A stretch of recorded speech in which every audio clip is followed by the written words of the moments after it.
Hi friends, ನಾನಿವತ್ತು ಮೈಸೂರು ಬದನೆಕಾಯಿ ಪಲ್ಯ ಮಾಡ್ತಾಯಿದ್ದೀನಿ. ಅದು ಹೇಗೆ ಮಾಡೋದು ನಿಮಗೆ ತೋರಿಸ್ತೀನಿ. ಇದು ಹೊಸ ರೆಸಿಪಿ. ಚೆನ್ನಾಗಿದೆ, ಕಾಯಿ ನೋಡಲಿಕ್ಕೆ ತುಂಬ ಫ್ರೆಶ್ ಆಗಿದೆ. ಗಿಡದಿಂದ ಅಷ್ಟೇ ಕಿತ್ಕೊಂಡ್ಬಂದಿದ್ದೀನಿ.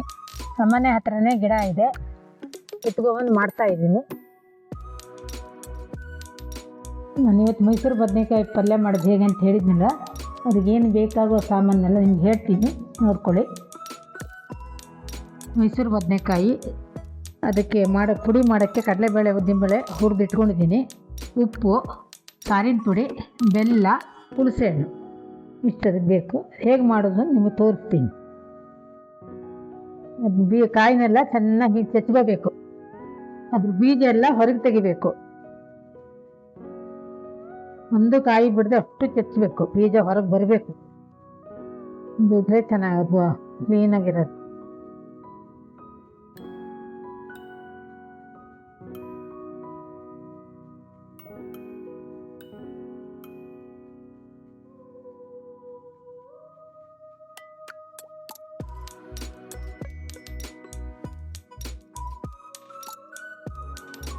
ಇದನ್ನ ಜಜ್ಜಿಟ್ಕೊಂಡು ನೋಡಿ, ಎಲ್ಲ ಬೀಜ ಹೊರಗಡೆ ಬಂದಿದೆ. ಇದನ್ನ ನೀರು ಹಾಕಿ ಕ್ಲೀನಾಗಿ ಬೀಜ ಒಂದೂ ಇರಬಾರ್ದು. ಇದನ್ನ ಕ್ಲೀನಾಗಿ ತೊಳ್ಕೊಬೇಕು. ತೊಳಿತೀನಿ ನೋಡಿ. ಎಷ್ಟೋ ತೊಳೆದ್ರೆ ಬೀಜ ಹೊರಗಡೆ ಬಂದ್ಬಿಡುತ್ತೆ ಕ್ಲೀನಾಗಿ. ಸ್ವಲ್ಪ ದೊಡ್ಡ ತಣ್ಣೀರ ಜರ್ದಿ ತೊಗೋಬೇಕು, ಚಿಕ್ಕದಾದ್ರೂ ಬರಲ್ಲ.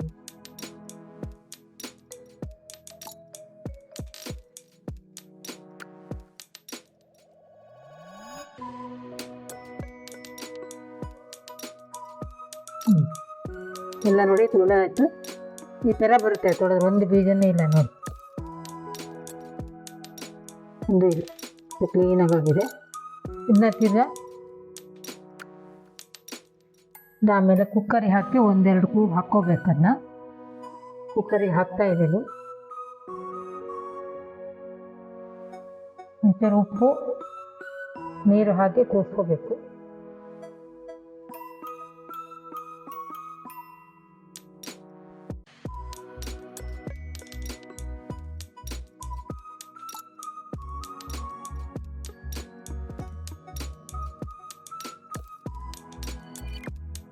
ಹತ್ತೀನಿ.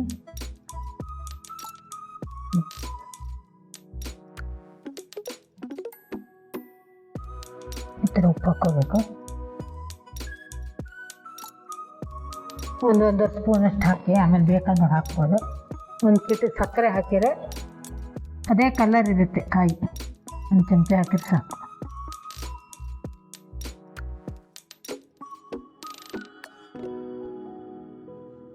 ಹಾಕ್ತಾ ಇದ್ದೀನಿ. ಒಂದು 3-4 ಕೂಗು ಹಾಕಿ ಚೆನ್ನಾಗಿ ಬೇಯಬೇಕು. ಬೆಂದ್ರೆ ಇದೇನು ಕರಗಲ್ಲ, ಎಷ್ಟು ಬೇಯಿಸಿರೋ ಹಾಗೇ ಇರುತ್ತೆ. ಈಗ ಬೆಂದಿದೆ. ಕುಕ್ಕರ್ ಓಪನ್ ಮಾಡ್ತಾ 6 ಕೂಗು ಹಾಕಿದ್ದೀನಿ. ಬೆಂದಿದೆ. ಬೀಜ ಇದೆ, ಒಂದೊಂದು ಬೀಜ ಇದ್ರೆ ಪರವಾಗಿಲ್ಲ. ತುಂಬ ಬೀಜ ಇದ್ರೆ ಅದು ಒಂಥರ ಬಾಯಿಗೆ ಸಿಕ್ಕಿದ್ರೆ ಚೆನ್ನಾಗಿರಲ್ಲ ಅಂತ ತೊಳೆಯೋದು. ಹಿಂಗೆ ಮಾಡಿಬಿಟ್ರೆ ಎಲ್ಲ ಬೀಜನ ಕೆಳಗಡೆ ಬಂದ್ಬಿಡುತ್ತೆ. ತೋರಿಸು ಬೀಜನ ಕೆಳಗಡೆ ಬಂದಿದ್ದ. ನೋಡಿ, ಎಲ್ಲ ಬೀಜನ ಒಂದು ಬೀಜ ಇಲ್ಲ ಇದರಲ್ಲಿ. ಎಲ್ಲ ಜರಡಿಗೆ ಬಂದ್ಬಿಡುತ್ತೆ. ಬೇಯಿಸಿ ಇಟ್ಕೊಂಡಿದ್ದೀನಿ. ಈ ಪಲ್ಯ ಮಾಡ್ತೀನಿ ನೋಡಿ ನೀವು. ಪಲ್ಯ ಮೇಲೆ ಬಾಂಡೆ ಇಟ್ಟಿದ್ದೀನಿ. ಎಣ್ಣೆ ಕಾದಿದೆ, ಸಾಸಿವೆ ಹಾಕಿದ್ದೀನಿ. ಸಾಸಿವೆ ಪಟ ಗುಟ್ಟಿದೆ. ಅದಕ್ಕೆ ಈಗ ಒಂದು ಸ್ವಲ್ಪ ಈ ಬೇಯಿಸಿದ್ದ ತರಕಾರಿ ಹಾಕ್ತೀನಿ.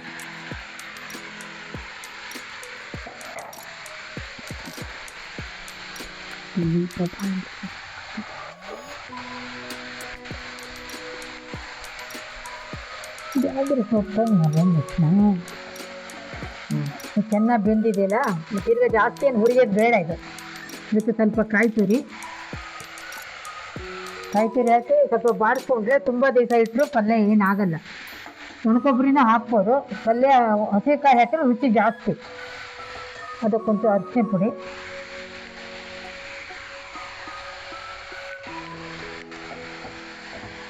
ಅದು ಬೇಯಿಸ್ಬೇಕಾದ್ರೆ ಉಪ್ಪು ಹಾಕಿದ್ದೇನೆ. ಆಮೇಲೆ ಪುಡಿ ಹಾಕ್ಬೇಕಾದ್ರೆ ಇನ್ನೊಂಚೂರು ಉಪ್ಪು ಹಾಕ್ಕೋಬೇಕಾಗತ್ತೆ. ನೋಡಿ, ಇದಕ್ಕೆ ಮೆಣಸೂರು, ಉಪ್ಪು,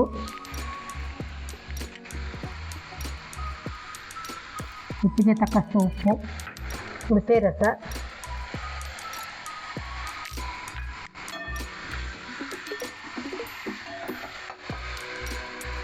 ಬೆಲ್ಲ. ಸಿಹಿ ಜಾಸ್ತಿ ಬೇಕು ಅಂದರೆ ಇದು ಜಾಸ್ತಿ ಹಾಕ್ಕೊಳ್ಳಿ, ನಮಗೆ ತುಂಬ ಬೆಲ್ಲ ಬೇಕಾಗಲ್ಲ, ಸ್ವಲ್ಪ ಹಾಕಿದ್ದೀನಿ.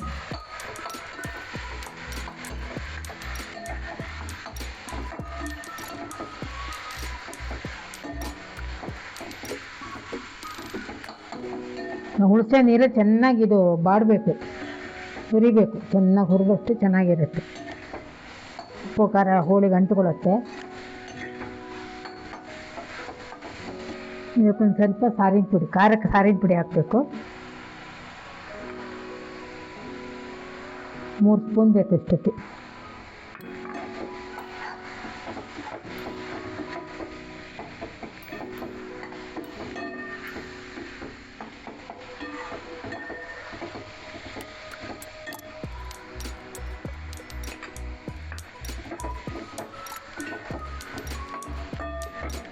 ನೋಡಿ ಚೆನ್ನಾಗಿ ಬಾಡಿದೆ. ಬಾಡಿದ ತಕ್ಷಣ ನಾನು ಕಡಲೆಬೇಳೆ ಉದ್ದಿನಬೇಳೆ ಹುರಿದು ತೋರಿಸಿದ್ನಲ್ಲ, ಅದನ್ನ ಪುಡಿ ಮಾಡಿ ಇಟ್ಕೊಂಡಿದ್ದೀನಿ. ಸ್ವಲ್ಪ ತರಿ ಇರಬೇಕು ಪುಡಿ, ತುಂಬ ನೈಸಿರಬಾರ್ದು, ಸ್ವಲ್ಪ ತರಿ ಇದ್ದರೆ ಚೆನ್ನಾಗಿರುತ್ತೆ.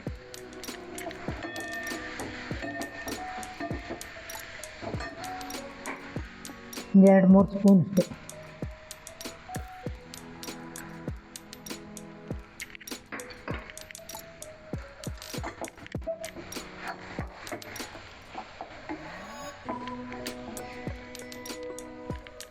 ಇದು ಕ್ಲೀನ್ ಮಾಡ್ಕೊಂಡು ಇಟ್ಕೊಂಡು ಬೇಯಿಸಿ ಇದೆ ರೇಟ್ ಕೆಲಸ. ಬೇಯಿಸಿದ್ಮೇಲೆ ಜಾಸ್ತಿ ಟೈಮ್ ತಗೊಳ್ಳಲ್ಲ, ಪಲ್ಯ ಬೇಗ ಆಗ್ಬಿಡುತ್ತೆ. ರೆಡಿ ಮಾಡ್ಕೊಳ್ಳೋದೇ ಇರೋದು. ಬೇಕು ಪುಡಿ ಇದ್ರೆ ಚೆನ್ನಾಗಿ. ನಾನು 2 ಸ್ಪೂನ್ ಹಾಕ್ತೀನಿ.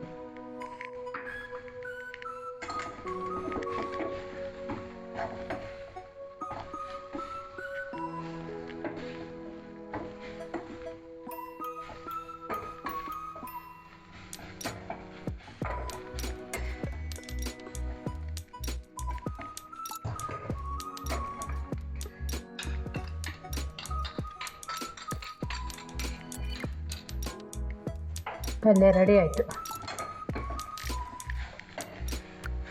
ಇದನ್ನು ಬೇಸನಿಗೆ ಹಾಕ್ತೀನಿ. ಮಗನ ಕೊಡ್ತೀನಿ ಟೇಸ್ಟ್ ನೋಡೋಕ್ಕೆ. ಮಗ ಇದ್ದಾನೆ, ಅವನ್ನೇ ಟೇಸ್ಟ್ ನೋಡ್ತಾನೆ. ಇದು ಚಪಾತಿಗೂ ಚೆನ್ನಾಗಿರುತ್ತೆ, ರೊಟ್ಟಿಗೂ ಚೆನ್ನಾಗಿರುತ್ತೆ, ಅನ್ನ ಕಲ್ಸ್ಕೊಳ್ಳೋಕ್ಕೂ ಚೆನ್ನಾಗಿರುತ್ತೆ. ಸಾರನ್ನ ಕಲ್ಸ್ಕೊಂಡು ಸೈಡ್ ನೆಂಚ್ಕೊಂಡು ತಿಂದರೆ ತುಂಬ ಟೇಸ್ಟಿಯಾಗಿರುತ್ತೆ. ಏನಕ್ಕಾದ್ರೂ ಉಪಯೋಗಿಸ್ಬೋದು. ಇದನ್ನ ಬೇಸನಿಗೆ ಹಾಕ್ತಾಯಿದ್ದೀನಿ. ತುಂಬ ತಣ್ಣಗಾದ್ಮೇಲೆ ಒಂದು ಡಬ್ಬಿಗೆ ಹಾಕಿ ಇಟ್ಕೊಂಡ್ರು ಏನೂ ಆಗೋಲ್ಲ. ಫ್ರಿಜ್ ಬೇಕೊಳ್ಳೋದೇನಿಲ್ಲ, ಅಷ್ಟೇ. ಫ್ರಿಜ್ಜಾಗಿ ಇಟ್ಕೊಂಡ್ರೆ ನಿಮಗೆ ತಿಂಗ್ಳುಗಟ್ಟಲೆ ಆದರೂ ಹಾಳಾಗಲ್ಲ.